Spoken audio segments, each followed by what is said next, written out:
ارباب فکر و نظر نے معراج النبی صلی اللہ علیہ وسلم کی دوسری حکمت یہ بیان کی ہے کہ اللہ رب العزت نے اپنے محبوب صلی اللہ علیہ وسلم کو عرش پر بلا کر اپنا دیدار کرایا۔ سورۃ النجم کی آیت نمبر 8 اور 9 میں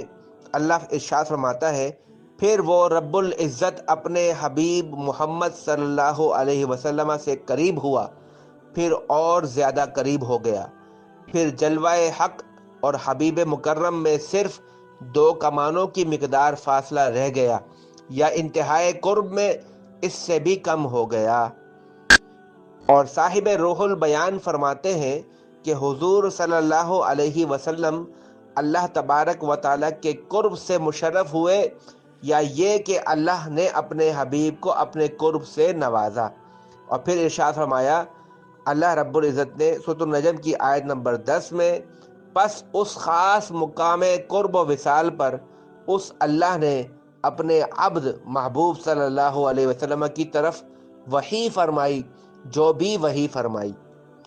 اور حضرت امام جعفر صادق رضی اللہ تعالی عنہ فرماتے ہیں کہ یہ وحی اللہ تعالی نے براہ راست اپنے محبوب کو ارشاد فرمائی، درمیان میں کوئی وسیلہ نہ تھا۔ پھر راز و نیاز کی گفتگو ہوئی،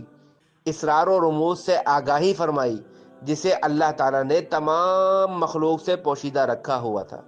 اس گفتگو کا علم اللہ اور اس کے حضور ہی کو ہے۔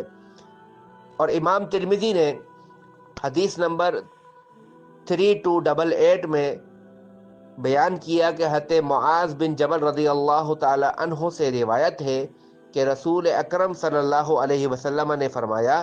کہ میں نے اپنے رب کو حسین صورت میں دیکھا۔ اور امام حاکم نے المستدرک میں یہ روایت نقل کی ہے، حضرت عبد الرحمن بن عائش نے رسول اللہ صلی اللہ علیہ وسلم کو فرماتے ہوئے سنا کہ میں نے اپنے رب کو حسین صورت میں دیکھا۔ اور دیدار الہی کا ذکر ایک اور حدیث میں اس طرح فرمایا، جسے تفسیر ساوی میں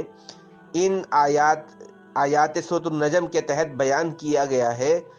یہ روایت کہ میرے رب نے مجھ سے کلام فرمایا اور میں نے اپنے پروردگار کو اپنے سر کی آنکھوں سے دیکھا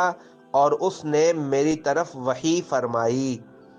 اور حضور صلی اللہ علیہ وسلم کے صحابہ کرام